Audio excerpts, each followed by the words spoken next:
We are here with Miss Mary B. Morrison, also known as HoneyB, a New York Times best-selling author. It's great to sit in your presence, I'll say that much. I will let you know that a lot of people look at you and they only see the glitz and glam. But we know that you actually live a Cinderella story. Not the Cinderella where she got saved by Prince Charming, he swept her off her feet and how that story goes, but you have your own Cinderella story starting off around like 7 years old, correct? I do, actually.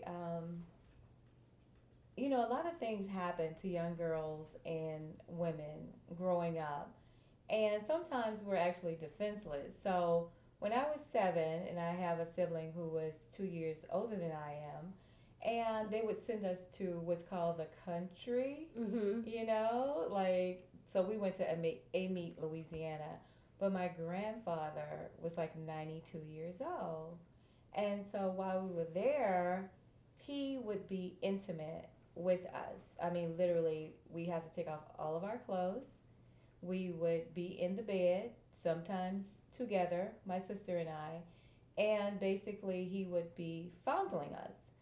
And so there's no real upside to anything like that happening to a child. In hindsight, I was just grateful that I did not lose my virginity to him, because I know some young girls do. Right. But I think it's just absolutely horrible, because I kid you not, if he was alive today, I'd probably beat his ass. I I'd probably believe beat it. his ass I every day, believe it. every day, every Right. day, every day, every day. Because it's like, if you can imagine a 7-year-old girl, right? Knowing but not understanding Mm-hmm. what an uncircumcised penis is, Mm-hmm. what it looks like, what it smells like, Mm-hmm. the stench of a uncircumcised penis with the white crust. I mean, vividly I can see Right. all of these things and smell these things like it just happened. And that's why I'm so pro female empowerment. I've been that way for a long time. But molestation is like, these guys are getting away with it. Right. And every guy can't be a good guy Mm-hmm. if there's guys out there like that that's doing those types of things. So the best thing that happened for me in that situation was he actually came to live with my great aunt who was raising me. And so at this point, I'm like, oh my goodness. Right. And so when he came to stay, the molestation started all over again. And if you can imagine a little 7-year-old girl on her knees on the sofa, my little pink panties pushed to the side, and him rubbing the head of his dick actually on my genitals, and then his daughter, who's my great aunt, walked in, and she was a no-nonsense woman. Right. She was a no-nonsense woman, and she saw what he was doing. All I can tell you is it never happened again. I could hear him screaming and hollering because she whooped his ass. I'm glad. I wish I would have had a chance Right. to whoop his ass. He didn't live long enough, You but had to channel it through if her. I see him upstairs, I would still whoop his ass. You still on site, huh? Yeah. And that's crazy to know that happened to you at such a young age. You did say you were glad that you didn't lose your virginity to him. So when did you lose your virginity? Oh my goodness. To my son's father at 14. Okay. Oh, okay. At 14, yeah. Of All course, right. we didn't get married early and all that. We kind of circled back around Right, and ended to up getting that. married and having a kid. Mm-hmm. But I was 14 years old. When you lost And your the other virginity. thing I know that does not work, when parents say, don't do it. That's all Right. they told me. Don't do it. Do what? Right. I heard it was great. Don't Right. do it. And it's like, I was Right. ready to give up though. From 14 to 16, I did not experience an orgasm, so I was ready to give up. But losing your virginity is quite an ordeal. It's painful and it's not comfortable Right. at all. Nobody really prepares you for that. Well, I wasn't prepared for it. Let me say that. Some Right. parents are preparing their kids, but not enough. And once I started bleeding, I freaked out because I didn't know that was going to happen. Just totally ignorant. And relying on a boy that's more ignorant than I am, or just as ignorant as I am, and all he knows is what he's either been told or shown. We have to stop that, because women, we can have orgasms before we lose our virginity. Mm-hmm. And if I had known that then, I Mm-hmm. might still Mm-hmm. be a Right. virgin. You wouldn't have to go through I all don't of think I that. would, Right. but realistically. So it's Yes. amazing to know that you went through what you went through at such a young age. Mm-hmm. You were still able to experience sex and not really run away from it, because it can be detrimental to a lot of people who went through what you went through. But it's crazy how you're now writing eroticas Yes. to say, a lot of people become suicidal. Yes. A lot of people will take that and they will use that against them the rest of their life to say, well, I was molested. This happens to me because I was molested because of this. They take what happened in their past and they turn it into a negative to where they can't see the sunlight. But you didn't let that affect you, and now you're a New York Times award, Yes. just amazing author. Yes. So your first erotica book, how Yes. long did it take you to write it? 4 months. Wow. Well, wait. Let me say, my first book took me 4 months. Right. But then the average book still takes about 4 months to write. Mm-hmm. But erotica is 10 times harder to write than just story the telling Mary book. B. Morrison books with sex in it, because Right. you have to write so much sex in the erotica book. But for me, I also have to have that storyline and that plot that's in the book. But I do want to go back to talking about the 14-year-old and being, in that particular situation, because my sister and I have had conversations, and it's like, she's even asked me, like, do you think we're, like, sexually uninhibited because of the things that have happened to us? And I don't really say it's because of that, because what you just said, I know a lot of women are devastated by these things that happen. And the best thing I can tell women is that bad things happen to good people, and we have to stop hiding it. We have to stop acting like it never happened, because most guys never ask a woman, have you been molested, raped, or abused, or anything. They just show up with their dick in their hand looking for a good woman. Right. But I'm like, if you fucked over half the good women that you've met, where the rest of them at? Exactly. Because trust me, somebody got to her before you. And the more attractive a woman is, like, you're a beautiful woman. So I know it's like, you're going to deal with things, because guys are going to see the physical first. Oh man, I sure like to fuck her. That's what they see first. Right. They don't see us. So we have to back them up. I do a pretty good job of that. Yeah. You can take me out 99 times and don't even know what it looks like. I've heard. And that's really amazing. And I guess you can tell a lot of women just to be more verbal, or to actually slow things down, because being a woman, you do, I will say, feel pressured at points, especially a woman who doesn't know her worth. She will just think that this is an amazing man, and what can I do to keep him? Yes. And if it's sex or whatever, and he's rushing her to it, even though she's telling herself no, she's thinking, if I don't do it, he'll leave. So what advice would you give to a woman outside of just speaking up, is just to say, know your worth? You have to know your worth, because a male is not an entitlement for sex. Whatever he does for you is not an entitlement for sex. Women need to be excited about the guy. If my pussy says no, then the answer is no. Right. And a lot of guys say, oh, you're dry and this and that. No, she's not dry. It's just that you went 0 to 60. You didn't do anything to excite her. So now you just want to force yourself into the situation. Women need to get real comfortable with saying no at the appropriate times. Because sometimes you want to say yes, and that's perfectly fine. But for me, if I'm not excited, if the guy doesn't turn me on, if I don't think he's a good fuck, and if a guy touched me like, I'm not a heavy-handed chick, so if you're already handling me, then we're not going to do this. We're not going to make it. Hey. You're not going to get anything. If you don't know where the G-spot is at, give him a little quiz, right? Because most of them don't even know. Right. I have to direct you. We as women have 7 secretion points, and they have 1. They have 1. That's it. We have 7.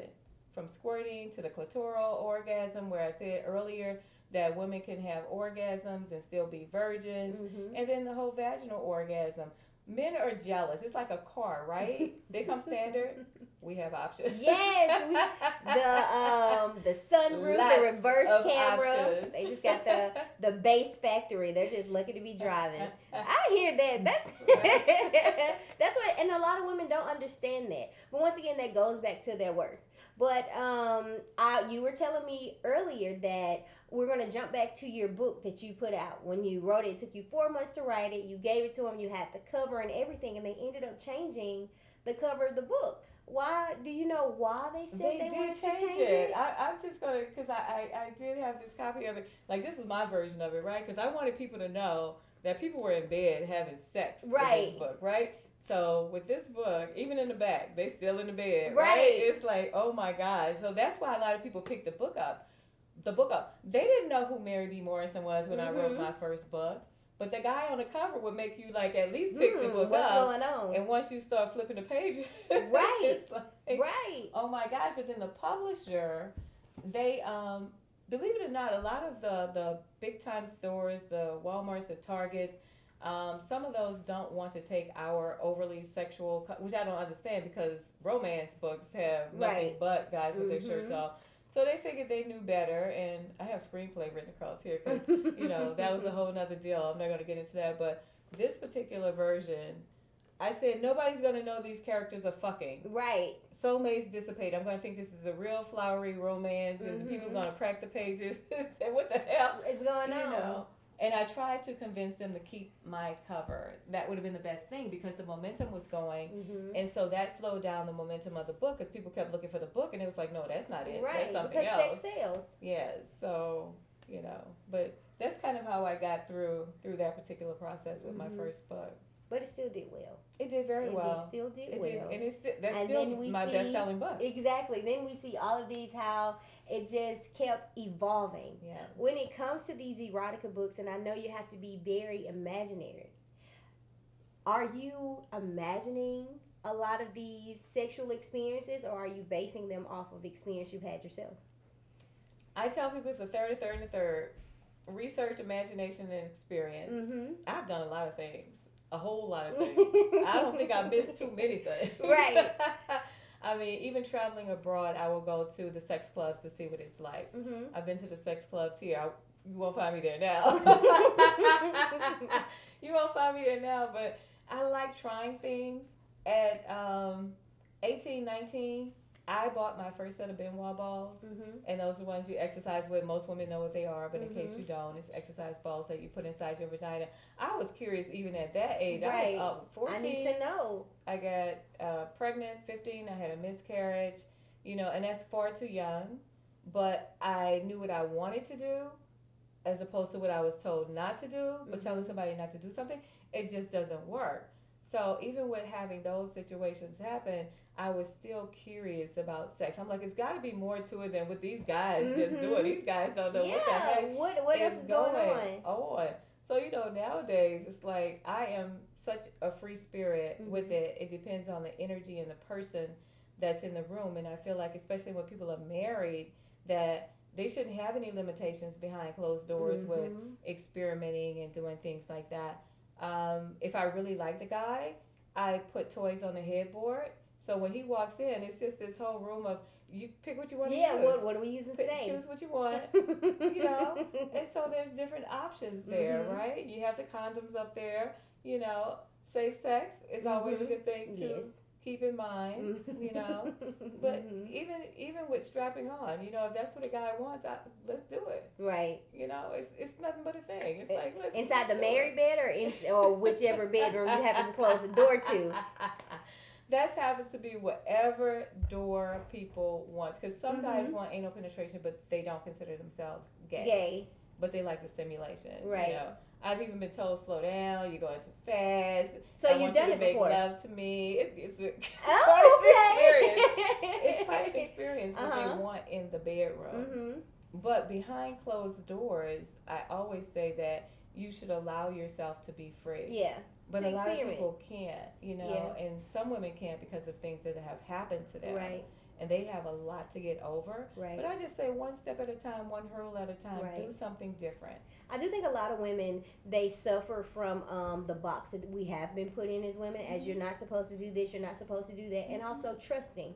I don't think you can be as free with everyone. It has to be some level of trust, because just like with the strap-on situation, a lot of men wouldn't do that with a lot of people. It has to be a trust, because with social media being so broad right now. You don't want to just do this with everyone. Then people put it out there, as you said. Just because they like the anal penetration doesn't make them gay. But if they did it they with can't a woman, tell everybody. Some girl gonna put you on. Exactly. So they're terrified, and I think it works both ways because you do have you do have a lot of sexually not promiscuous, but sexually curious women who want to try these off the wall things, but they're terrified to do so. Right, but they shouldn't be because it's our body. And the first thing I say that women should know what they want. Part of the problem is women don't know what they want. So your Facebook Live can get pretty steamy at times from backlash from men and women. How do you feel about it? I love interaction. So the one thing with me, when I put up a post or I go live, I want you to feel something. Same thing with my writing. You need to feel something and some energy. But people just go ham on my page. Like, they really get angry and upset about my post that I put up, right? So the guys go in, and the guys are upset because they're saying, oh, you're filling the women's head with all this stuff. With what? Female empowerment? Exactly. You're afraid she going to walk away from you? You're afraid she going to get game? Because I always say you either get game or get played. Right. One or the other. You can't sit back and not have it, right? So the females who are married, they want to jump in when I'm talking to my single girls, right? Jump in with comments, it's like, oh, I don't touch my purse and blah, blah, blah. You need to stop talking about men being broke. Yes, don't fuck no guy if he ain't got no money. Right, you know? And she's going to double back and say, well, I don't touch my purse. And I'm like, you a lie. You do touch your purse. You're married. You just put up there you're married. Your son going to college. And it's like if your husband is paying for everything, he's paying you with y'all's money. Y'all's. I'm going to say everybody. Y'all's money. Right? So, you touching your purse. When I say don't touch your purse, I am talking about when my single girls are going out on dates and stuff like that. Guys don't mind paying. Unless they're broke. Unless they can't. Yeah. This is true. And some of them won't. I dine out all the time. I'm working. I got my laptop. And if guys start trying to talk to me, I'm like, excuse me, sir, you need to do one or two things. You need to stop talking to me, or you need to pick up this entire tab. Right. I don't mean just buy me a cocktail. Right. Because, see, right now I'm losing money talking to you. If I got to talk to you and feed myself, I lost money. So I need you to pick up this tab. Right. And there's one guy in particular, he actually just sent me some flowers. But anyway, he's really nice.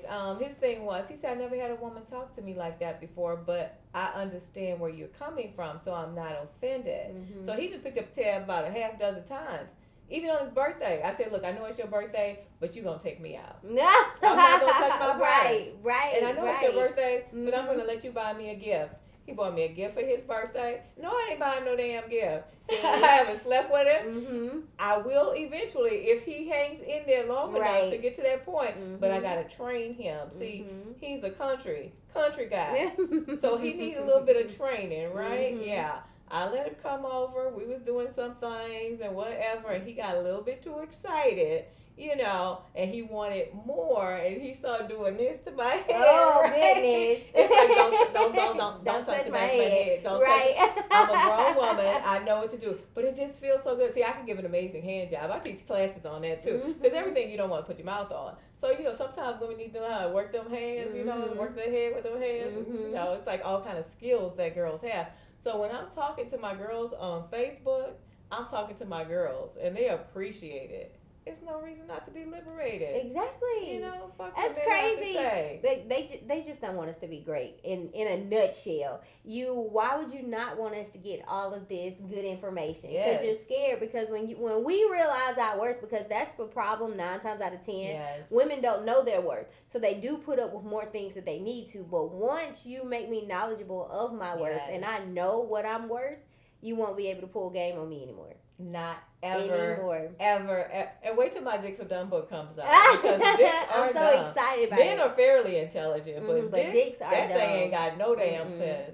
You know, think with the wrong so head all I never the time. say act like a lady, think like a man. I say act like a bitch and think like a dick, and then you'll get the dude. See, you got to do that. You got to go there. Women got to give men a reason to chase. They need to chase the pussy. The chase. They you know, love the chase. because if they ain't chasing your pussy, they gonna chase somebody else's. Because if you're all they say is that she ain't going nowhere. Right. If I hear that one more time, right, she ain't going nowhere. You know, one of my friends called me. He said, "You've been male bashing on your page lately." I said, "Well, as your friend, because we've been friends for a long time."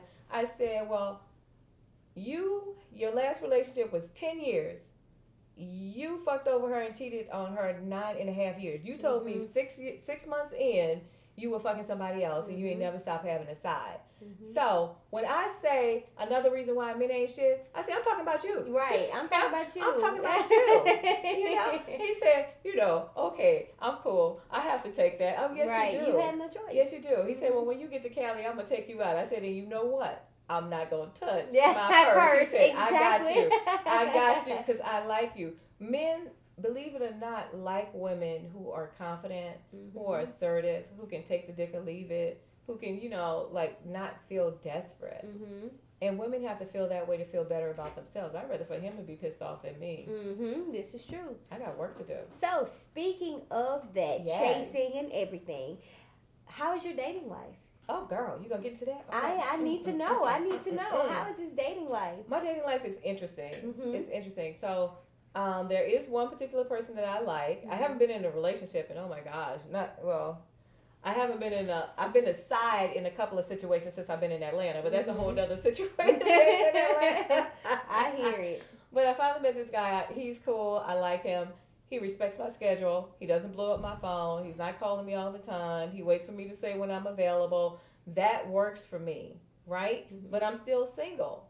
So I have situations sometimes, if I'm sitting at the bar, short and long walk up, what you having? I tell him what I'm having. He pick up the tab. I'm like, okay. And I know he's much younger than I am. He's 32. And so that situation went really well. He said, what you doing tonight? I said, I don't know. It depends on what you have in mind.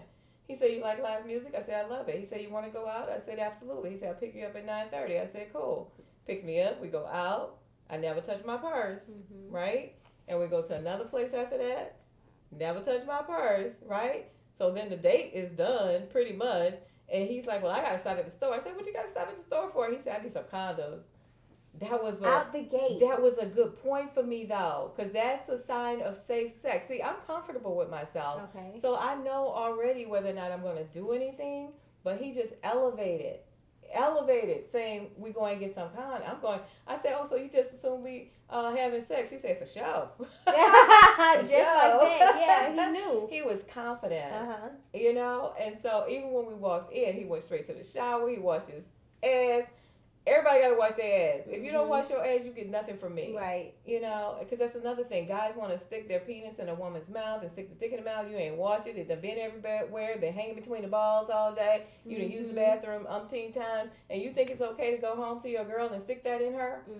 Not me. Yeah, he got to take a shower. No. Everybody got to wash their ass. If you don't take a shower, it's a done deal. But he just knew what he wanted. So my dating life is kind of interesting like that. I ran into him again, same thing, what you having, but we didn't go out. See, we done with the going out. He was cool and I was cool, and it was a moment in time. And women have to be okay with that too. Sometimes we just want the sex in the moment in time.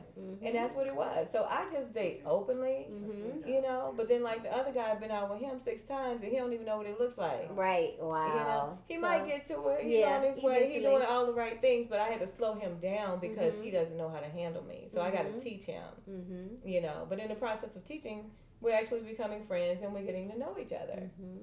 That happened with another guy, and we've been friends for like 8 years, but we're platonic friends. It started off with a sexual interest and it just grew into a friendship. So sometimes you don't know why that person is there, and if we happen in bed too soon, we got to think about that. But if I ever get married, if you ever see me in a wedding dress, it won't be a traditional one. But anyway, if I ever get married, just know this, right? He has way more money than I do. He has enough money for me to take all my girlfriends on vacation, and they don't have to touch their purse. And they don't have to touch I don't their do purse. broke. Wow. I don't do broke. I can do me if I'm a yeah, by myself. I ain't gonna come up short. Bless. So I wonder, what's the difference between dating in Atlanta and dating elsewhere, or dating out of the country? Is there a big difference? Well, I'm gonna stop laughing first. ATL on some bullshit. I'm just gonna tell you that. It is. Oh my God, I done lived in DC, New Orleans, Oakland, California, and I'm gonna tell you, I spent 20 years in Oakland, California. Men in Oakland, they want to date. They want relationships. I was the one who didn't want the commitment. It was more on my part for various reasons, because I can't just be in a relationship just because. But in Atlanta, oh, these guys, they think you're supposed to take care of them. Oh, God, they're on some scamming stuff. You know, it's like, I just can't even believe the level of scammers that they have here. And that's another reason why I talk crazy to these men in Atlanta, because I don't care. I mean, from the FBI, the police officer was nice. I can't give him a hard time. He liked me, but he had kids. See, honey, we don't do kids. Just like men decide they don't want to date women with children, women should decide. They don't date. I don't date men with children. My son, 30 years old. I'm not trying to raise nobody else's kids. And when he started talking about the family membership at rock climbing, I was like, I'm so done. I can't apply. I don't qualify for that position. I can't. But you know, even like I said, my FBI friend, he's in the relationship situation, so I was the side situation to that relationship, and we were good as long as he kept picking up the tab and taking me out and dropping me off at the airport and picking me up. But the minute he stopped doing all of that, Pussycat dried up. She was like, right. He's still calling, trying to figure out what happened. Like, what happened? Like, you know, I want to get together with you again. See, no, because when I tried to tell you what the problem was, oh, I don't need to know. All I need to know is if you done with me, I'm done. Well, let me tell you why I'm done. I don't need to know. What's this wall with guys? You know, Atlanta is so different. Well, you know, in Atlanta, it's already hard because it's almost a 5-to-1 ratio when it comes to men. Well, when it comes to women for men. So they already feel the need that they don't have to try as hard because they have, you know, the pick of the flock. So they don't feel the need, the single men who are out there, they don't feel the need to go above and beyond or to approach a woman like yourself because they know it's some girl who will just be okay with him texting her good morning every 3 days. Well, we're trying to change that one pussy at a time. Yeah. We're going to get there. But they said the same thing when I moved to D.C. Oh my gosh, you're never going to meet anybody. It's so many women and 10 women to one guy and all that. I am very confident. You know, it's like a guy is not really hard to zoom in on. It's just how much work you want to do in that situation. You know, and once women change their attitude, once more women start changing their attitude about dating and not feeling like they have to be desperate and these guys come with it, you know. Guys are just crazy because even the African guy, right? I was talking to him at the bar because I'm always talking to people at the bar. And he was like, I have a 30-year-old. I have a 30-year-old. As a child? No, he has a 30-year-old as his girl, his side. You know, because I can men to talk about everything. I'm telling you, from the 80-year-old white man at the golf course, everybody tell me their business. And he was bragging about having this 30-year-old side. And I said, oh, and you married? Yeah, I have a wife. Yes, I have. I said, you know what? I said, your wife fucking somebody right now while you sitting there talking to me. My wife fuck somebody else? No. I was like, no, she wouldn't do that. She's a good girl. Oh, so she's supposed to be a good girl while you out here at the bar bragging to me about what you doing, you know. I was like, if she's not fucking somebody else, give her my number. Right. Because she will be by the end of the week. Talking to her. Right, exactly. When I get done talking to her, she going to be doing something I'm going to put her on game. Exactly. Exactly. But you know, men do that though. They love men want to come home to a good girl or good woman who's not doing anything, but you're literally doing the complete opposite. And then when it happens to you, you're hurt. They hurt. And then it doesn't even have to be like any physical, no sex or anything. Let him find out you gave another man attention. You went on an innocent date. He's hurt. How? Because they're weak. Men are weak. Men are insecure. Yeah. They're more insecure than we are. Mm-hmm. Because just like you're saying with that date, that thought, he doesn't want her to get that thought because her thoughts go deeper than his. He look at his as being on the surface. Mm-hmm. Oh, I wasn't really interested in her. I really wasn't interested in that hoe. I just fucked her. She just a hoe. She just a, I wasn't, it's not that serious, and then the girl begins to think that the chick is a hoe. So see, they're tainting our minds too with stuff that shouldn't be there, but these married guys, that is one of the reasons too why I wrote the book Married on Mondays. And which we were just about to get into. Please tell us more about Married on Mondays. Married on Mondays really is the concept. You really only have to fuck your husband one day a week. That's it. On you just Mondays. roll off the carpet. It could be any day, but Married on Mondays. You could just do that every Monday. Do whatever. Get him off. He gonna be looking forward to that Monday. Right. Be like, no, babe, our day is Monday. We do this on Monday. So he's gonna be looking forward to that. But the exciting news about Married on Mondays is that the book is being adapted for screenplay. Yeah, we're heard. Yeah. So how is that going? Are you ecstatic about it being a screenplay? I'm over the top because I have such a great body of work, and I'm just excited that we're finally going to be able to bring the book to life. And it's an erotica book, so it's a HoneyB book. So, it's like you want the $2 cupcake or you want the $2,000 cupcake. Right. Which one do you want? Right. Because everybody's going into the bakery, But these women, they're sisters. And so it just depends on what the guy wants. So one sister, she never actually physically engaged with. She's a dominatrix. So, dominatrix don't have sex with their partners, their subs. So they're not doing that. So her thing is different. Right. But the other two sisters function different because one is a lesbian and then the other one is just kind of like ticked off at her husband. But she gets a little bit more deep into what's going on sexually.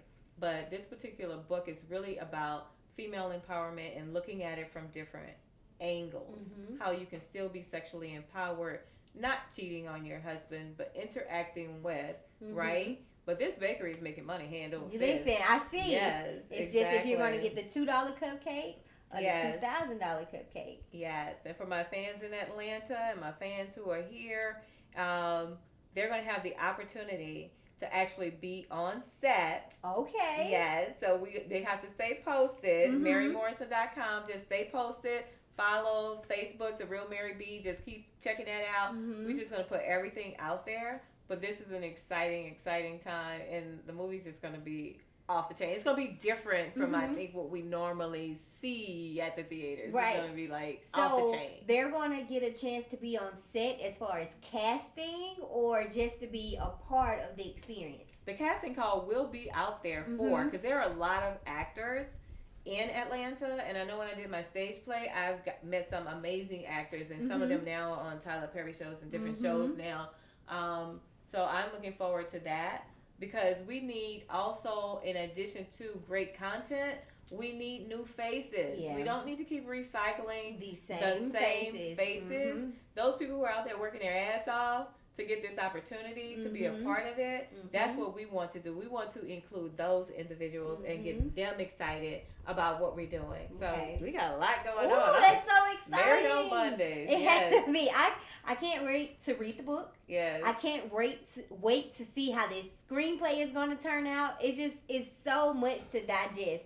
Man, and then it's a HoneyB production. It's a HoneyB production. Ooh. So if you had to pick, once it comes out, if it was shown on TV, what station would it come on?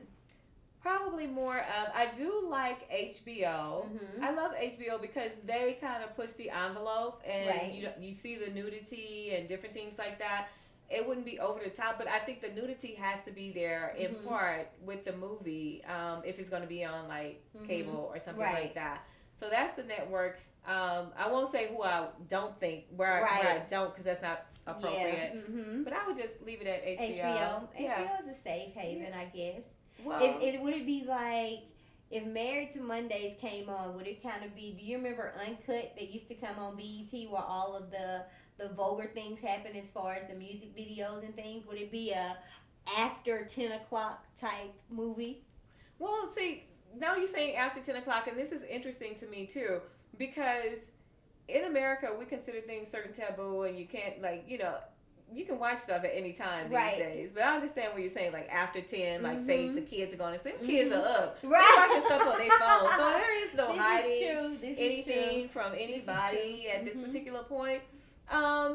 I don't know, and I'm shying away from saying anything about BET Network because I kind of sit in the background and I watch things and I don't know. I'm just gonna say, well, to each his own. But we're open. We're we're open, but we're bringing something new and different and refreshing, and you'll laugh, you'll get turned on. Right, all of that. It's just a lot. You gotta have your champagne, have your drinks ready because it's gonna take you on a roller coaster. Absolutely. So from this Cinderella story that started off as some would say just very dark and just ending soon, you would say a life of depression, to transitioning it into something so empowering, like with your nonprofit, something so knowledgeable as when you get on Facebook, whether people like it or not, to give them an A to Z to say, if you want to be treated well, these are the simple steps that you take to do so. To having the books, the screenplays, I would say it's your point in your life right now. Are you happy with where you are? Did you see yourself somewhere else? I am over the top excited about where I am at this particular point because I've always been the person that once I make up my mind to do something, I've been told even as a child, like, you're the only one who stands up to your dad, and we'd all be like, did she say something like that? What is he going to do to her? And he always respected the fact that, regardless of what happened with him and my mom, he respected my opinion. And so my father called me Speedy. Nobody else really calls me Speedy, but he called me Speedy. Not because I move fast, but once I make up my mind to do something, you just get out the way because it's going to happen, And with my 9-to-5 job, I was working for the Department of Housing and Urban Development, and I had a GS 1415 position like 18 years ago. I was making almost $100,000, where for a lot of people, that's a lot of money to be making. I was 35 years old, but I felt like this is not what I want to do with my life. So, I wrote up that resignation letter. Not until I had the first book in print, though. Right. And 11,000 copies, 10,000 over with talk about selling. Understandable, yes. Right, but I quit at that time, and I really quit because I was a 14 with a non-competitive 15. So I was supposed to, my promotion was built in. I didn't have to compete for it. Right. So when I asked for my office, my parking space, and all this other stuff that you get when you're GS 15, and then they told me you're not ready. So I went from doing a great job to you're not ready, because what they weren't ready for was for me to elevate to their level. Right. Because, I'm ready. Right. But they said no. So I said, okay. So I started going home every day. And that's when I started writing Soulmates Dissipate. That made me realize, why am I working so hard for these people on this government job? It wasn't like it was overtime or anything like that. I was salaried. But at the same time, why am I staying the extra hours to work for somebody else? So I started going home at 5 o'clock. And my boss at that time, he said, you let everybody in the department down. That's what he told me the next day. Because I prepared his reports. I had his speaking notes. I had everything ready for him. All he had to do was sit in the meeting, kind of like be briefed on what to say in the meeting. I did that, And I let everybody down. I said, well, let me tell you something. You can't have it both ways. You either pay me what I'm worth, or you get what you're paying for. I said, right now, you're getting what you pay for. Every day at 5 o'clock, you're going to see me on the damn elevator with you. Because I go home at 5 o'clock. So then the white man, he transferred me over to the black woman. Well, you deal with her, because I can't deal with her. And I was like, you know what? It's the same thing. I'm going home at 5 o'clock. I don't care who I work for, but I went home at 5 o'clock. I worked from 5, 6, whatever time I got home. I worked on my book. I wrote every single day for 4 months until my story was on paper and I got it out of my head and I put it down. And so for women, we have to realize our own worth and we have to make sacrifices. I sacrificed the best relationship of my life to write my book. I will say that too, because that was the best relationship I had.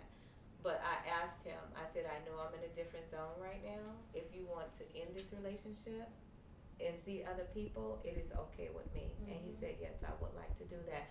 I don't think we should hold people hostage. Just because I'm living my dream, you don't have to sit there and wait until I'm done. Right. Well, it shows that you're not a selfish person. I'm not. And it also shows that your bounce back game is pretty strong too, because you weren't worried about not replacing him. So No, I wasn't. Because there's always a thing around. Yeah, it is. There always is. So, is there anything, Mary, that we can, outside of the screenplay, which I know has to be riveting and stressful to get together, is there anything else that we can expect from you going forward? There's a lot to expect, and I'm glad you mentioned that too. There's a lot to expect. I'm always writing a book, so there's always another book. Head Games come out. That's the next book that'll be released, Head Games and Head Games. But I'm excited about that. The other thing, I'm just going to put it in the universe and claim it, right? Because I've been thinking about this. I am going to have a dating show. It's going to be centered around the Healing Her Hurt. And we're going to bring in these guys because they need some help and coaching too. I want to coach these guys on a different level, from mental to spiritual to physical to touch to how do you love a person. But it can't be a guy who don't want to learn. Right. It has to be somebody who wants to make a transformation. And then we bring those people together to try to match good with good. And I'm saying just in dating. I ain't even saying, husband and wife and get married, because they think everyone want to get married. He might be good for her for 2-3 months. Exactly. And put her back on track. Yeah. Pay your dues to society. Like well, I'm not going to call it a rebound because we do look down on the rebound word. But yeah, sometimes you're a lesson. Help me get to where I need to. Thank you so much, and let's move on. Yes. Because a lot of women make men better for the next woman and not for themselves. Because they will do all the wrong things to you and then try to do better with the other person. Because they learn They from won't you. raise their own kids, and then they'll get over here and raise somebody else's kid. Definitely needs to do a dating show. I am so ready. Well, I'm ready for it. Front row center, I will be tuned in. Okay. So you guys, thank you so much for tuning in. We have HoneyB Morrison and Rainy Kate. My name is Jesse Byrd. I am a children's book author, and I am the son of HoneyB Morrison. So I grew up in a very open and liberated household. I remember once I, hit 14 and got to high school, my friends would come over and we had this big dish of, let's just say, protection that was just out in the open, sort of like you would have a candy dish at a house, but it was just full of protection. And she just really wanted to encourage my friends to be able to come over, speak openly about the things that they were going through, that they were feeling, that they were thinking, and also be smart and safe in their decisions. She never really tried to hide or discourage the fact that kids will be kids. And to me, it helped me tremendously because what that enabled me to do is to make informed decisions on my own. I wasn't scared of the questions. I wasn't scared of talking to her about something that was, had gravitas. And she was always open and honest, not only about, what she felt maybe I should do or not do, but also about her own past and her own experience. So it was valuable for me. How were the parents? Parents of the neighborhood kids, they were fine with that? I don't think they were did. Were they allowed to come over your house? The parents of the neighborhood kids who would come over to the house, I don't really think they knew. I mean, they had an idea, but it was more so one of those things of don't ask, don't tell. We don't want to know how deep this river really runs. So they knew their kids were safe. They knew their kids were fed and well taken care of. Mom was a great parent, is a great parent.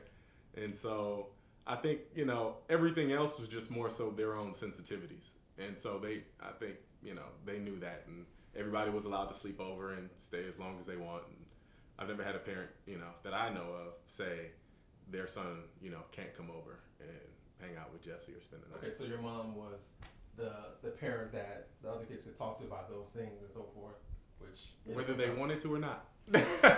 Whether the kids wanted to talk to my mom about that stuff or not, she was just an open book, and she just really encouraged that kind of dialogue. And I think as squeamish as, it is when you're 14, 15, 16, you don't want to talk about that stuff.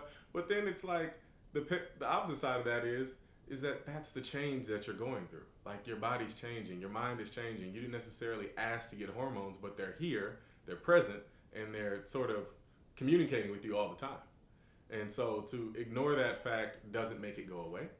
It just, leaves you more uneducated, and then you'll probably end up in a more desperate situation. You could end up in a more desperate situation instead of making, reasonably intelligent decisions about how you handle what's happening with your body. Okay, so let's talk about your writing and how you were influenced and so forth, and your book that you have. Yeah, so this is my first novel, King Penguin. This came out in 2015, and it is a middle grade novel. So think like Roald Dahl, that type of age, about a penguin who had to flee from his home because of a civil war. And what the novel really is about at its core is adjustment. I feel like so much of life is adapting to the changes that happen, going from middle school to junior high, from junior high to high, from high school to college, and then entering the workforce, entering a marriage, starting a family if that's what you choose to do. And so this book is all about change. The main character, Pierre the Penguin, was sort of put into something that he didn't necessarily ask for, but yet he was asked to mature throughout a circumstance that really helped him see the world in a different light and help him grow. And so that's kind of what I wanted to bring to kids. I know that they're going through changes, and they're going to continue to go through changes. But how you sort of think through your decisions during those times and how you sort of respond to that is going to dictate a good bit of your life. And so I wanted to get in there early and sort of provide some of that perspective that I was lucky enough to have from the books that meant the world to me. Okay, so from a children's book author perspective, what do you want to bring to the kids and so forth? You told us about the book, Mm-hmm. And what they're going through and expect. But as an author, how do you want to influence children, or how do you pull them in with so many things out there? Do kids even read books anymore? Yeah. Of course they do, but there's so much stuff out there through their phones. You see their phones at their hips, but how are you combating that or dealing with that, or what do you want to bring that's different? Well, I think one of my main objectives is to inspire individuality. I think, when kids or people in general conform to a status quo, we lose what makes them special. And if enough people do that, it's not just them missing out on their chance to be the next LeBron James, the next Michael Jackson, the next, whoever. It's us as a culture, as a society, missing out on great artists and great contributions. So if you lose enough kids to just say, hey, I just want to be a normal kid, I just want to be an average kid, well, that's not really cool. It's kind of bland. And over time, we sort of take the hit on that. So in answering your question about the challenges of like technology, and we're all more distracted than ever right now. And I do think that's sort of a beautiful part and a challenging part of our society. For me, I like to meet kids where they are. So in my book, I use a lot of humor. I use a lot of adventure and action. I'm not going to ask you to sit down and read War and Peace just because it has a good message. I understand you're a kid. You want to have fun. Like, we all want to be entertained. And so I like to meet kids and just people in general where they are. I like to come through the door, best foot first. I try to get a laugh or a rise or an emotional peak out of you within the first 5 pages. This is my son, my one and only, Jesse Byrd Jr. I had to put that junior in there. Yes. And I always say God gave me the right child, because growing up, Jesse was not a problem at all. Like, we actually got along so well. Started out married, but then, his dad and I got a divorce. And so I always told him, we're a duet. And I'm just proud of how he's lived his life, the choices that he's made, because you had a lot of freedom and flexibility growing up, and growing up around me, with writing the sex books and stuff like that. But even when I went out of town and I traveled a lot, it would be like 2 weeks out of the month sometimes, and sometimes you just be home by yourself as this teenager in this condo on the lake in Oakland. No wild parties. I just didn't like cleaning up. I thought it's a lot of glass. My mom had a fully stocked bar. I didn't drink till I was 21. And so I'm thinking, these fools gonna come over, drink up the alcohol, mess stuff up, break it, and then I'm gonna have to clean it up. I said, whose party is that? What type of party is that? Don't sound fun for me. But I thought it was always amazing too. And then you did see me writing as you were growing up, and back in the day. You remember the days when you had to print out manuscripts, and the whole coffee table would be covered with my manuscript. And the one thing he tell all his friends as soon as they come over, don't touch my mama's book. Whatever you do not touch that book. We all gonna be in trouble. Everybody. Everybody. But the one thing I didn't know about you, and we've talked about this, is that after college and you came back home and you would always be in your room. Like from 7 in the morning till like 7 at night, midnight. I'm like, what are you doing? What are you doing in there? And he was actually, I was working on my first novel. I mean, amongst other things, but that bedroom was my office. I mean, I would lay all of my research material out, the books that I need to research on, like penguins in South Africa and oceanography and a bunch of things, and I would just highlight and write and research. And I'd be in there for maybe 10, 12 hours a day, just trying to make progress, set up a synopsis, set up chapter summaries, get to know my characters. And so those were good times. That was fun. It was a fun process. it was interesting. I wish I would have known sooner what he was doing, but I totally understood it after the fact because even when I was writing and I published my first book, self-published my first book, Soulmates Dissipate, it's like a lot of people had no idea I was even writing. And so the same thing happened with him when he was in his room. It happened with me, and then it happened with his friends and people not knowing. But your book is just awesome in terms of the lessons that you give through the penguins. And I'm not just saying that because you're my son. It's like, really, it's like the way you take the characters and show the crisis that they're dealing with. It's like the same crisis that we're dealing with as humans, and it's the same struggle that we're dealing with in the world today, but it's seen through the eyes of penguins. So what made you decide to do that?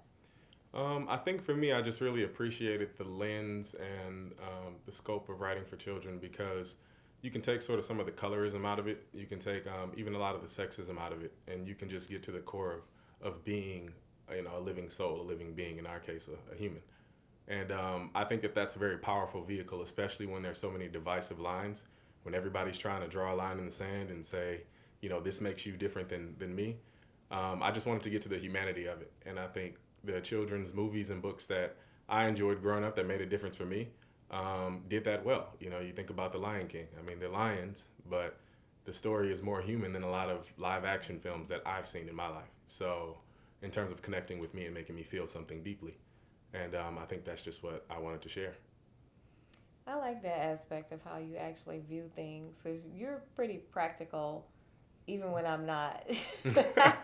He'll be my voice of reason because I just want to go off sometimes, and you don't do that. But I had a chance to watch my son, since he's been here in Atlanta, interact with almost 100 kids at the library. We just walked over to the library and they welcomed you in and you read for the kids, and that may have made you even more excited about writing for kids or continuing to do that. I don't know, but what was the overall experience at the library with almost 100 children sitting in front of you, and they were attentive? Yeah, the kids were amazing. I mean, that experience was totally fun.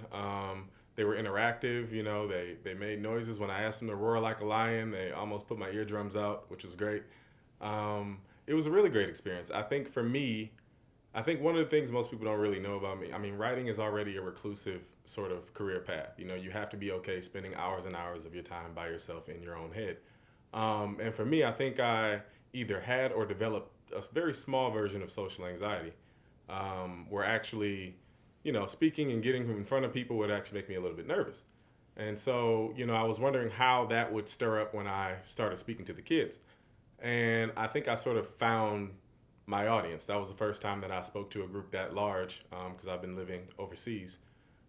First time I spoke to a group that large, and it was amazing. It was liberating. Like, I'm looking forward to doing more of that and getting out more in front of kids and having that sort of call and response and seeing them in real time, how they respond to literature. You get to do that again on Tuesday. I get to do it again, yes. Then hopefully again in California. Now, here's the thing that's interesting. So, for you, not just for you, but for a lot of your friends too, a number of your friends, growing up, it's like even dating and relationships. Now, I know a lot of young ladies say it's really hard to find a guy these days, and let alone a guy of substance these days. Growing up with a mom like me, people might have expected you to be very different. But how did some of those things influence you? Because you've been with your wife for like going on 8 years. Yes. It's 8. It's 8 years. It's 8 years. She's saying that because my now wife and I have this discrepancy about when we really started dating. And as I've gotten older and I've gotten wiser, I've learned to go with whatever she says. So 8 years, damn it, it's 8 years. Yes. That's what it is. Yeah, but just being so focused, because you guys have been together 8 years and you're 30 now, but that means since you were around 22 and in college, I mean, what do you think is the big difference between guys being able to stay focused and have a real relationship with a woman as opposed to just bouncing all over the place? I mean, and this is just my opinion, but I think that it first starts with the ability to commit to something. Like, the issue is that with a lot of guys as a person, like, we'll bounce from whatever makes the most money, career to career, woman to woman, and it's really just about, can you actually focus your energy on one thing that you're passionate about, that you want to be dedicated to? Because it is more of a skill than a gift. Like, you develop this over time, like it's a muscle. And so you have to keep giving your focus to something. And I think two things sort of helped with that. One was my high school was, I don't want to say militaristic, but it was very strict, and it really instilled a strong sense of like discipline and focus and sacrifice and being a part of a team. And that was really important. And then I think people confuse my mom's freedom and liberation with something negative in terms of how it would affect me and my ability to be focused on one woman. When really all my mom is a person who embraces who she is, and that's what she's always wanted for me. She's wanted me to be liberated, to be honest, to be myself, and to be just a good person. And those values sort of mixed with who I was, and I didn't need to become anyone else except the best version of me, which is all she's really wanted.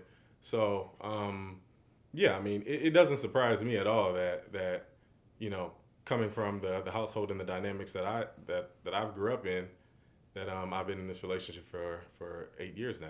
Doesn't surprise me at all. So what's it like having a dad that's a pastor?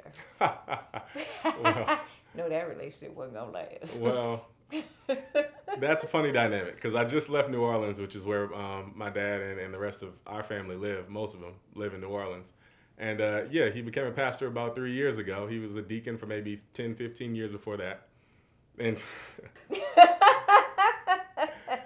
and so you go from these polarizing households, where, on one hand, it's the scripture and the footprints message, and, like they're reading you passages every morning, and everybody's, it's like hyper religious, and then I hop a plane for 45 minutes, come to Atlanta, and I walk in the house, and there's sex toys over there, and there's a dildo over there, and it's like, these are my parents, and I don't know how they ever got together. I don't know who was thinking what.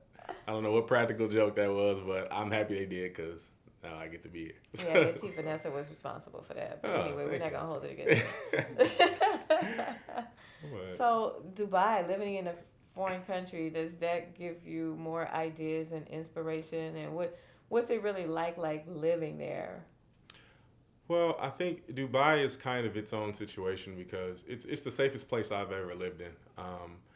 We've lived in the Bay Area in California. I've lived in New Orleans. We've lived in New Orleans, and we've also lived in Washington, D.C. And to me, it's the safest place I've ever been.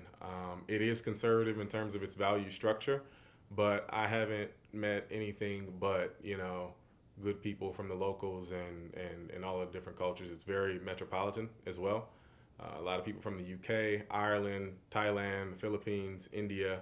So what you get is like this culture shock, where you're meeting people who are really from and have close ties to their native country. Okay. Here, even in California, as diverse as it is, most of the kids I grew up with were born here stateside. They really mainly know U.S. culture. If they've been back to where their parents are from or their grandparents are from, they've only been there a handful of times in their life at the point when I met them.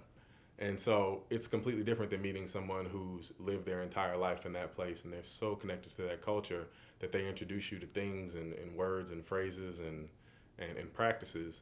And it's just, as an author, it's like having your sinuses cleared up. It's like you can just smell so much more vividly. Yes. It's incredible. I enjoyed visiting you over there. Yeah. I didn't we have had to fun. touch my purse. No, you didn't. We took care of you.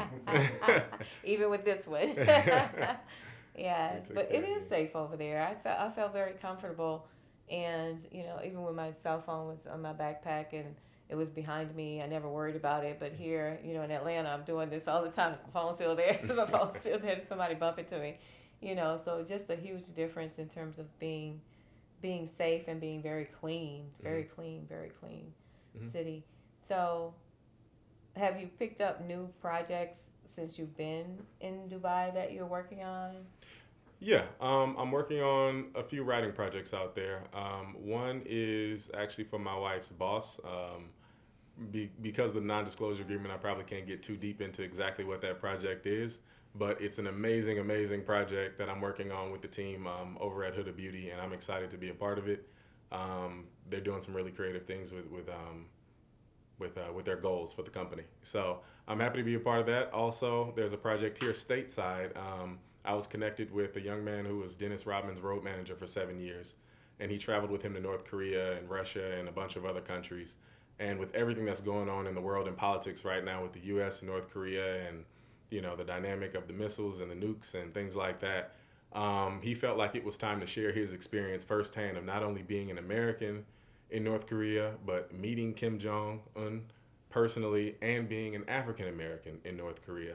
I mean, when people see these pictures and see like really just him and Dennis Rodman in a sea of people that look nothing like them, I mean, it really is fascinating. Some of the stories he's told me of him and Dennis being over there, captivating, and I can't wait to share them. So, two more questions. What else do you want somebody to know, the audience to know about you as a person, and maybe some of the responses you get when you say I'm a children's author? Mm-hmm. Because you're like 6'9", and Yep. people go, "You're a children's author?" Yeah. So, I mean, what's dealing with that like? I think it's interesting. I think for me, it's just the whole assumptions game. When people look at you, they can kind of picture sort of what your life would be or what you would do. And I think one of those walls that I feel like I'm here to break down is that, an author doesn't just look like a middle-aged, Caucasian person with elbow patches and, looks like they stay in the library all day and night. Like an author can be, a young black person, a young Indian person. Like it can just have any face. Stories can come from anywhere. And so I sort of want to break down that assumption that because you look like this, then you must do this, or you probably do this. And, for me, it wasn't athlete turned author. It was really more of a revelation. I feel like I was an author the whole time, sort of playing an athlete because of my body type, because it was a vehicle for education, for, thankfully getting some tuition paid for. I mean, I don't regret it one bit. It's taught me so much about life, but also I knew who I was, and I knew that if I died, and I actually had this vision, I said, if I died and on my tombstone it says, "Here lies an NBA player," like my stomach sunk. Like that's just not what I'm here for. I admire the profession. I admire anybody who's doing what they love to do, but that shoe didn't fit. And I wasn't going to spend my life trying to pretend that I wanted something that other people really just wanted for me. So I kind of want to pass that along to kids in terms of like, be yourself. Like, be yourself. And the earlier you can start that curve, the more fulfillment you will have in your life, even if it's difficult. So, last question: how do you think you're going to balance children's books with writing the screenplay for your name? Jesse Byrd is going to be over here, and it's going to be over there. Yeah. Well, for me, what I think is fascinating about our society is that we don't just get one look at a person. Let's just use Steve Harvey as an example. He did Kings of Comedy. That's maybe not for an 8, 9, 10-year-old, but then he decided to have a shift in his career, and now he's hosting Family Feud. There are these pockets of things where you can say, I'm an adult, and this material is geared toward and prepared for this particular audience, but not everything I do or say will be, in kid language because I am not a kid. So I think it'll be I think it's going to be an excellent balance as a person, because with kids you're speaking to deep issues very simply, and with adults I think you can get a lot more complex with some of the dialogue, some of the verbiage, some of the situations that they're in.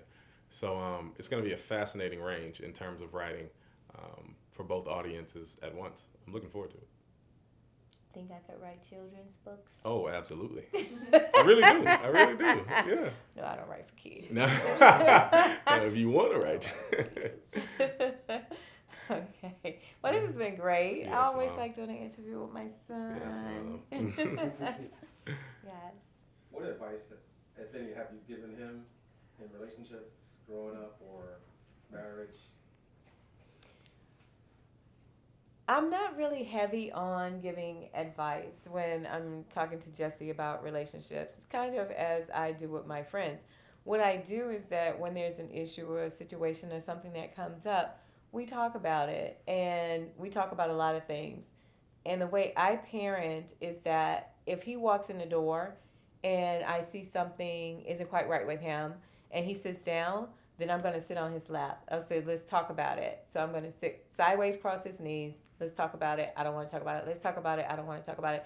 You're not going to get up and talk about it, right? Yes. I'm not moving until you talk about it, because I think that in life,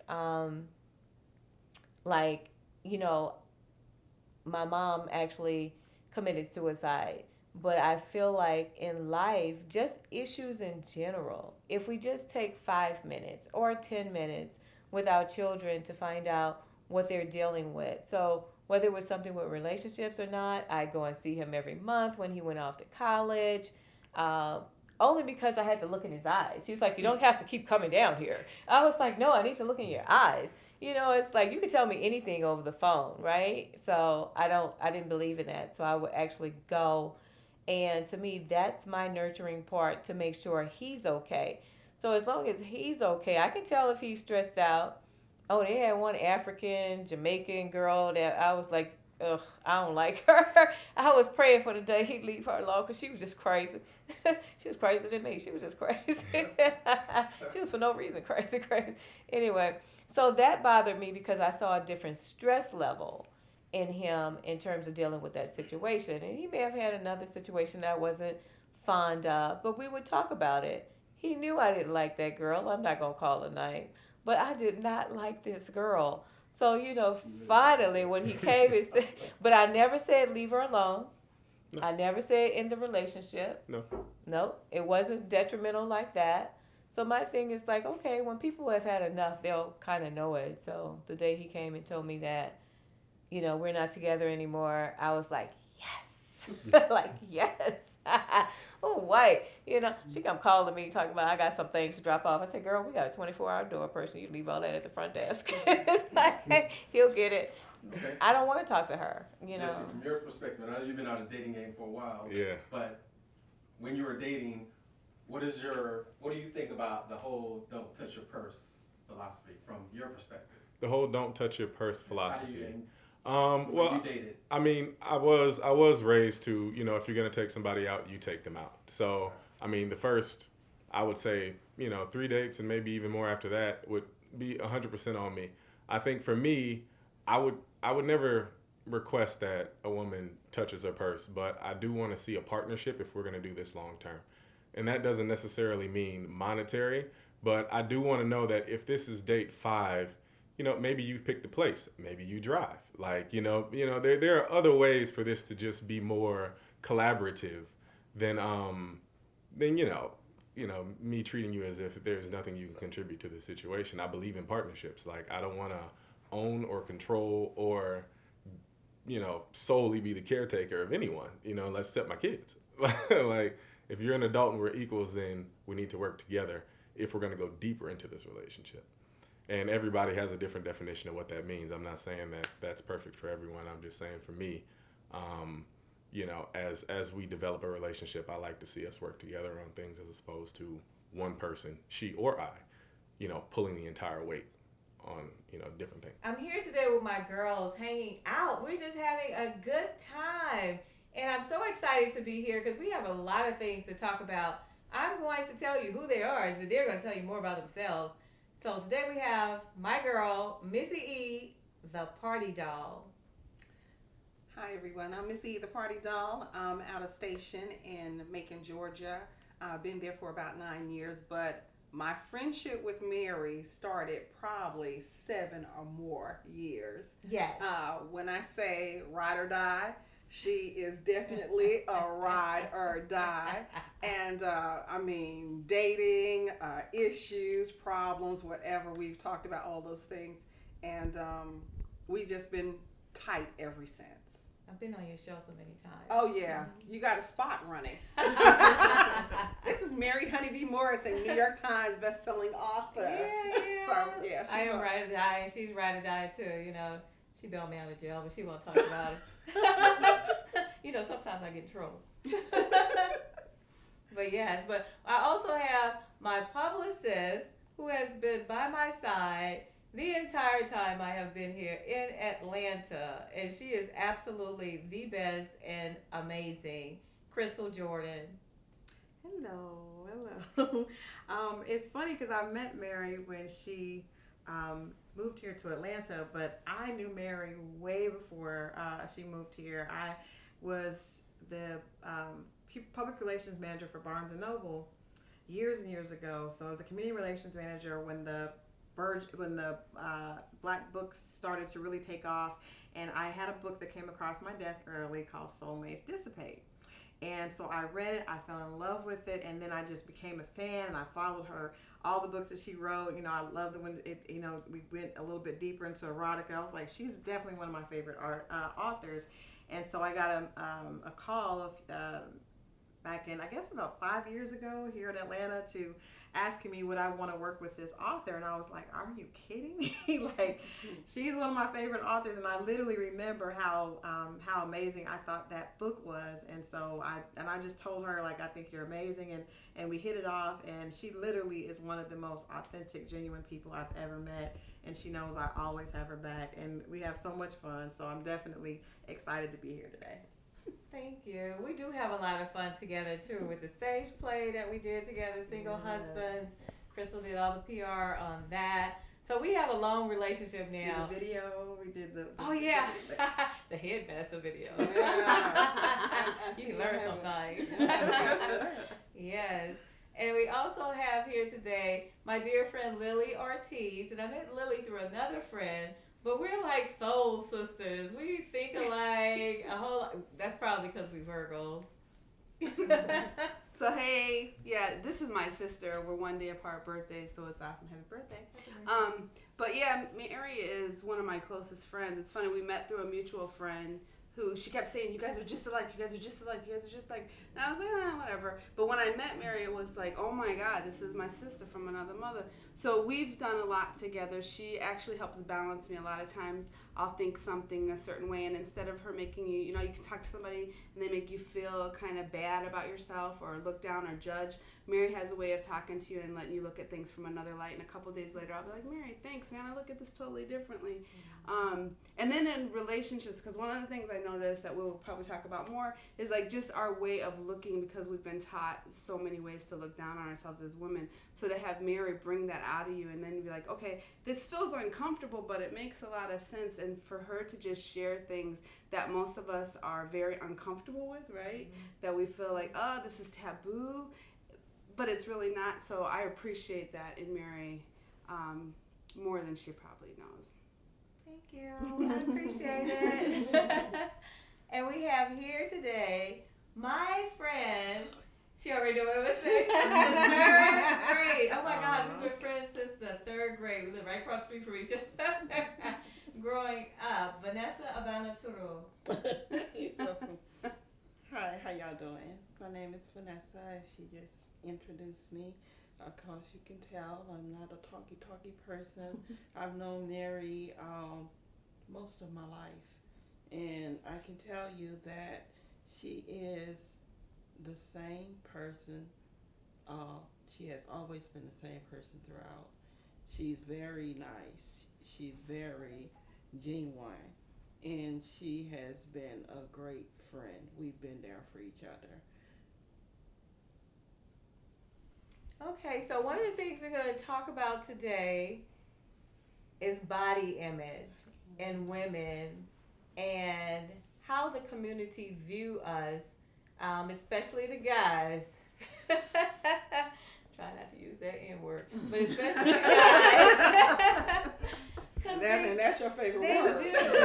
I know it is my favorite word. Like I said, like short. Anyway, yes, but for me, I'll just start talking about myself. As I decided to have plastic surgery, and I wanted a butt augmentation, liposuction, tummy tuck, and breast lift. And that's exactly what I got. I got everything that I wanted, but I didn't get it for a man. I didn't get it because I wanted men to look at me a different way. I already had men attracted to me, and that was never an issue.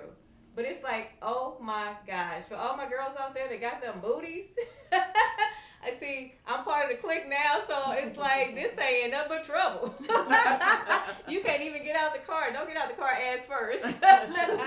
Somebody might run up on you. It's just crazy here in Atlanta, and it really is interesting how men actually view us first when they look at us. But, you know, I'm not going to get on the subject of guys. That's a whole nother thing because, you know, they need to do something too. But I did it because women are living to be 100 years old, right? And I want to look like I'm 80 when I'm 100. That's what I want to do. I want everything still kind of up there, not too far down. But how do you guys feel about, like, body image, body concept? Is there anything that you think about changing or want to, or? I do. I want to get the liposuction. That's my main thing is liposuction. I just like that flat stomach. I like the flat stomach, and I thought about the boobs, but I'm like, that's okay. I'm fine without the boobs, but it's just the flatter stomach and to get rid of these little handles over here. And it's funny because people will be like, what are you talking about? You don't really need to lose weight. And I'm not doing it for anyone else. It's for me. Like, I don't care what other people think. My guy will be like, why are you doing this? I like a little bit of meat. Well, I'm glad you do, but I don't want it. I want it the way I want it. When it's done. When you suck it out, give it up. I'm sorry? Yeah, I'm just like, you know, I don't want it. Like, he has a belly, a little bit of a belly that I don't particularly like. He doesn't think it's a belly. I do. So, but he's comfortable with it, so that's fine for him. Yes. I just like my belly to be flat. And even though I work out, there's some things that no matter how much you work out, you just aren't able to get rid of it, right? So I'm for that. And I think anybody who does something for themselves, if it's for you and it makes you happy, go for it. It's everybody, you know, people have so many opinions about, oh, why are you doing this? Why are you doing that? Da-da. It's none of your business. It's because I want to do it for me, right? And when you were saying about the men, so they kill me because you'll have men who look horrible, right? But they think because they have a little bit of money that it's okay. And they want a girl who looks a certain way. I have one friend in particular. He's so fat and unattractive and jelly.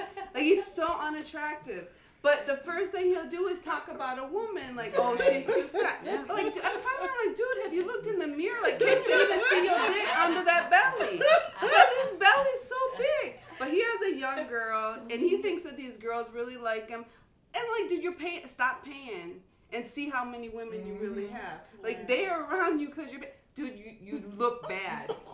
You look bad. But that's so typical of a lot of men. They think, okay, you need to look a certain way. Or they'll be like, okay, I want the young 30-year-old. I want the young 20-year-old. But, dude, you look like you can't even last 2 minutes, right? Because you're going to sweat yourself out because you're so out of shape. So that's why I'm And you're telling the truth because everybody sitting here right now, I could start this sentence and everybody can finish it. If your stomach sticks out further than your dick, I don't want you. Like, I'm not fucking I ain't with fucking you. with you. That's like a I ain't free fucking break. with you. Y'all know what I always say. I ain't fucking with you. Yeah. Like, ew, I don't want to lift. I mean, you know, I want to be able to see something that I like. I want to get wet because I looked at you and you look good, right? But you know what? I think women, we have taught our daughters that they have to live up to this ideal of perfection and men don't, because you're absolutely right. Like, the men, you know, will look any kind of way and they think, well, as long as I have some money, and what happens is it's true. That's one thing I learned about men. Men are they're creatures of habit. So they see, well, I hear what you're saying, but if I flash this money, they're going to come. But we have not taught girls that it's okay for them. I hear women even tell their daughters, well, you know, baby, you need to get someone that's going to be, you know, good for you. as far as making sure that he has money, but we teach our daughters that the guy they don't have to be physically attracted to. It's almost like you're asking for too much if you're asking for a man to be physically attractive and have his stuff together. But with women, it's like we have to have everything. In Atlanta, if you don't have your looks together, your paper together, your education together, like women are out here living like super women, and the men are coming with one thing at the table. Not to get off the topic of body image, but I just think that that's what we've taught our young women. And for me, it's like being in a position where I write and talk to young women a lot. I don't want them to feel like they have to do that. If you're doing the surgery for yourself, awesome. But aside from Mary and a few other people, most women don't have the self-esteem to actually do it for themselves. They may say that, but a lot of women are doing things to get the approval of other people. Right. And I think that's what's dangerous about it to me. Like I definitely, feel like a woman should do whatever she feels comfortable with. But my problem is most women are doing things hoping that it gets them. I have a friend, I hope it gets them that baller, hoping that it validates them to where people are giving them attention. And I think that's what's dangerous about it. I've been working with Dr. Kurz, one of the real popular plastic surgeons here. And the push for women to try to attain perfection is big, but I'm like, have y'all seen the men? Like, this is it's off balance. So he comes in and she's snatched and plumped and he looks a hot mess. And if we're just doing this for myself, great. But if you're doing this to make sure that he approves or that you can get someone, that's a problem because you're doing it for the wrong reasons. And there's always going to be another ass. Like, asses are easy to get. They're everywhere. That's not special to have an ass. So if you're doing it to get attention from a man, you're setting yourself up for failure. Yeah, but and that's body image too. Just having that, And I know, Missy, you work with a lot of girls. You work with a whole damn squad of girls. I do, and for them, it is about the ass because that's all they talk about when I'm telling them to do ballet to tighten up, and they're like, no, our butts need to jiggle because that's what they're seeing. So they're taking on the stripper mentality, and it's nothing wrong with being a stripper. That's what you do when you own it. It's nothing wrong with that. But I think what it is, it's giving the poor self-image to young ladies and making them think that, if I have a stripper body, or if I have stripper moves, then I'm going to get that guy. I'm going to get that baller. And then when they see things in media which says, hey, this young lady made $30,000 in one night because she danced at a club. So then those girls are thinking, well, hey, I can be a stripper. What they're not realizing that everybody's jumping ship trying to be a stripper. And because of that, now you have to pay to audition to be a stripper now. So the game. Oh yeah, y'all. I hadn't heard that one. You didn't know that? I had not heard. I don't even have a problem with women being strippers as long as you understand why you're in the business. I know you have to pay to dance, but I know you have to pay to audition. I know you have to pay to dance. Yeah. That makes sense. You go there and they're somebody's ripping some people off. Yeah, but you have a lot of girls who are saying because you got to pay this person to be able to get in front of them. Yes. But that sounds like a hustle. They got somebody's hustling. Somebody's that sounds like a new one. But that's a good one though, because like I got a friend that works for that puts girls on at Magic City. You pay me to get in front of him. Yes. But I don't know, and I guess times are different because I grew up with an ass when it wasn't cool to have an ass. Right.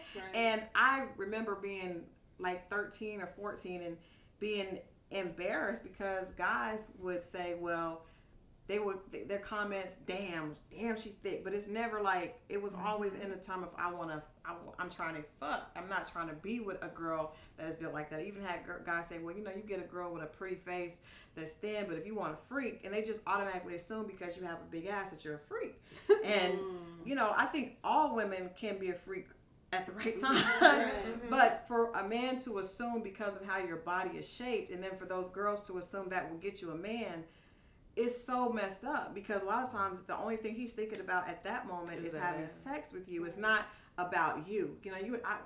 he wouldn't even understand. We say, what does she have on? I don't know, but that ass. Right. And when I didn't feel comfortable being objectified. I even would be, I'm with some of my girlfriends here, always was like, Krista, you got a lot of ass. It embarrasses me, but I'm looking at it at a different place than they are. But I'm gonna say something that I think I've had this conversation with Mary. You had an ass coming up. When I was coming up, I might have been cute, but I didn't have an ass. Okay.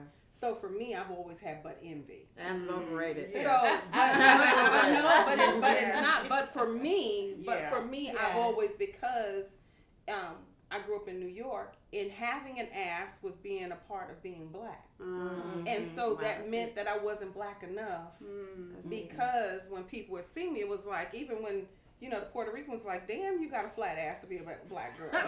So I mean, when you hear things like that, it was like I've always envied having a butt. I was like, if I have a butt, and if I have some fuller lips, then damn, I'm black. Damn. But because I didn't, and even when I danced, I went to college and I danced, and even dancing in college, there were girls who had, they had butts categorized. You had an onion booty, the butt that make you cry. Then you had an explosive booty. I mean, they had it broken down into booties, and then when you get to me, I didn't have one. So I learned how to do other things to bring attention away from not having butt. So it was like, okay, well, I'm going to wear a mini skirt because I have pretty legs. I'm going to always make my face up, do my hair, because, I don't have a butt. So I got to take away from not having a butt. So, and I can jump on that bandwagon with you, because I've always wanted a booty. Yeah, I've always wanted And one. seriously, because I had these, of course. I had nice legs, but I didn't have the butt.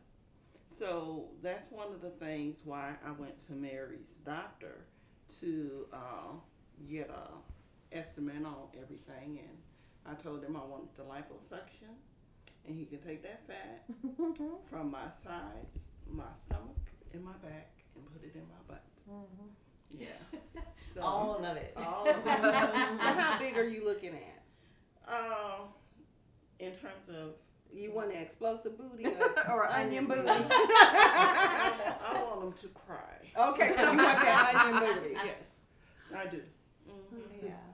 So that's one of the things I'm looking into, and hopefully by April, I keep pushing it back, but April is my target date now. I think we should get whatever we want. I think we should, It's our too. opportunity. Because one guy on my social media page, he was saying, take your lazy ass to the gym and work out. I said, well, how many push-ups does it take to get rid of a stretch mark? That's what I want to know. I mean, it's certain things, women have babies. It's certain things we can't get rid of, no matter how much you go to the gym. And literally, you're not even big, but you get certain pockets and you develop them, and they just don't want to go away. No matter what I you think do. what the real thing is that guys just don't, sometimes it's like they do want us to look like that, but then they don't want us to look like that. Sometimes, especially if you're in a relationship, they really don't want you looking better, because then they're worried about all the guys that's going to be looking at your new hot body. But I think, Which I wouldn't want to be with somebody who nobody's looking at. Like, I don't get that, like, getting so men jealous feel that way. and feeling that way. Like, if nobody's looking at you, I would look like, why am I with you? Like, what do I see? But yeah, I would want somebody. And that's another thing that kills me when they worry about that. If somebody's going to cheat on you, they're going to cheat on you. Like, why even stress yourself out and get yourself stressed out? Like, I know some people who will sit up and they're so worried about their mate messing around. 9 times out of 10, I wouldn't be shocked if a dude did it anyway, right? But I'm not going to sit up worrying about, are you doing it? If I want to cheat, I'm going to cheat. Like, there's nothing you can do to stop me from cheating. It's my choice to cheat. I made a decision to stay true to you. Absolutely. No matter what you do, because somebody can cheat. Somebody will say, well, he came home at 5 o'clock in the morning. People cheat at like 10 o'clock in the morning, In the day. at lunchtime, when they're going to the store. Right. So like stressing them. And then when you start accusing people of it constantly, that makes them be like, well, I'm already in trouble. Let me go ahead and do it anyway. At least I can have fun and be in trouble. So yeah, That's true. That reminds me of one guy that was here in Atlanta who kept trying to come to my house in the morning. I said, I just got up. I got to work. But I was just going to come by. I thought maybe we could cuddle. I'm like, who does that? Like, who cuddles at 10 o'clock in the morning? It's like, I got work to do. But here, like you said, if somebody's trying to cheat, they're gonna do if it. he's It's in a relationship, convenience. he's trying to get it in. Yes, he is trying to get At it breakfast in. time. Yes, Whenever. yes, exactly. This milk. But you know what? I think it goes back to the women need to know that if it is not your fault if he cheats. It's not because your butt wasn't big enough. It's not because you weren't pretty enough, or in Atlanta you weren't successful enough. It's women trying to achieve career heights to please guys. You know, and I think something is wrong with the way we teach women, because women feel like they have to. They internalize that. If he cheats on me, I must not have been. I had a girlfriend, I think I told Mary about this, that was a doctor, and she was trying to learn how to twerk and do it. And I was like, girl, you're a doctor. You don't have to twerk. You're a doctor. And she was like, well, no, I know that they, a lot of guys are turned off at the fact that I work all the time. I want to make sure that he knows I can get freaky for him too. I mean, literally, she's an OBGYN, and she's trying to figure out how to make sure that she can go over here, take time away from, because that's a very encompassing job, to learn how to twerk so that she can make sure that she lets a guy know that she can get freaky too. And I'm just like, at what point do we just say, because we accept men how they are, we accept a lot. And they know a lot. That's right. And I think that's what we have to change, that whole mindset of being so accepting of what they do, when they do it, because we don't have to accept that. Not like a level playing field. I always say to guys, if you fucking, I'm fucking. We don't even have to discuss this. It's like, it's not open for discussion, because a lot of guys who mess around on their girls, they can have the baddest chick. She could have the baddest body. And like you were saying, they're going to go out and they're going to do it anyway. But men cheat for two reasons. One, because they can, and two, because they want to. It's just as simple as that. It has nothing to do with the woman that they're with. And a lot of times it doesn't have much to do with the woman that they're cheating with. They just want to be out there doing the most. And it doesn't matter if you're the CIA. It doesn't matter if you're the former president of the USA. It doesn't matter if you married to Beyonce. It's like it happens all the time. So I think we don't need to keep chasing these guys worrying about what they're doing. We need to change our mindset, because I always say a man can never outscrew a woman. He can never have sex longer. Some of them can't even get it up and keep it up. So, it's like, so we don't need to do the most for them. We need to do the most for us. And we should stop turning on each other. I don't know if you guys saw that, like Kevin Hart's ex-wife, and his new wife. The new wife was like, oh, the ex-wife didn't do things right in their marriage, and their marriage was broken, and so he went from the black woman, and now he's got a biracial woman that's a lot younger, and he cheated on her too. So I don't know if she's he cheated on her too. So I don't know if she's going to, she probably is getting a wake-up call that, you're assuming, women like to get in a situation and assume that my kitty is better than yours, and he wants me, and I don't. And the reality is, he cheated with her. He's gonna cheat. It's nothing to do with the woman. And instead of turning on each other and thinking, well, there's something about her that's not keeping him. That's why he's with me. No, that's it, and it keeps us at each other like this, so that we're distracted from the point that the man is not really bringing anything to the situation except causing us to be so jealous and catty with each other. And it's just like, the sisterhood thing is what I think. Like, if you're cheating with a guy, fine, but it's a problem if you're using and making fun of that other woman and making that the reason. Just do it because you want to do it. Right. She doesn't take care of him. You don't know. You don't know. You just assume. Because like, so many people assume that what he's telling you is the right. truth, right? But he's going to tell you whatever he wants you to know. Right. Like, there's so many people that, no, she did this, she did that. You don't know. You're not in that house. Like, you have no idea what's happening. Focus on you and him. Yes. If that's what you want to do. If that's what you want to do, focus on him. That's your and choice. Don't intentionally try to be. That's think another she thing I don't should like. expect Intentionally him to, try to be the because cause right, of pain to another But woman. she actually came out and spoke out. Now she has egg on her face. But a lot of women did. I remember the woman that my ex-husband cheated with. she said, well, he told me you're crazy. I said, I'm certain that he did. Because what else would he tell you? As y'all laying down and I'm sitting there with the kids at home. He couldn't tell you anything besides something bad about me to make you feel better. But you shouldn't have to believe something bad about another woman to do what you're doing. In fact, if a guy says something negative about another woman, we need to stop them right then and there. Because I'm like, nope, I'd rather hear it from her. I'm not going to take your word for it. Just you know, we shouldn't feel like, oh, well, she wasn't that for him, so I'm going to work extra hard. You know, because guys I have one of my friends, he always have a side, but he stopped telling side chicks that he was in a relationship because he said they don't love me as much if they know I already have a woman. And I'm like, that guys are so needy. Like, guys need to be loved, but they don't know how to. Right. They don't know really how to love a woman, but they need for women to love them. So even the psychology of that, I think we have to just stop driving ourselves crazy. This society, it's just the way it is. Boys will be boys. Like, if guys are out hoeing around, oh, it's a guy, he's doing what guys do. A girl does it, and he's doing it with a girl. Well, in Atlanta, you never know. But he's usually doing it with a girl, right? So, if she does it, she's a hoe. Why does she have to be a hoe? Why can't she just be doing what she's doing? But it's not like that. Right. And that's another thing I don't like about Atlanta, what I said just a second ago, is if you play on both sides of the fence, at least let the woman know, like, I like guys too. Right. And so you can know what you're dealing with. Because some women will accept that. There are quite There are a a few lot of women women that that will accept accept that. it. Yeah. But I'm not. I wouldn't be one. But there are a lot of women will. that will accept. But at least let somebody know, because that, I mean, that. But you know what? That's a hard thing, and that's definitely something that we're dealing with. It's scary. But I don't think those men are even. I was talking to my my uncle who came out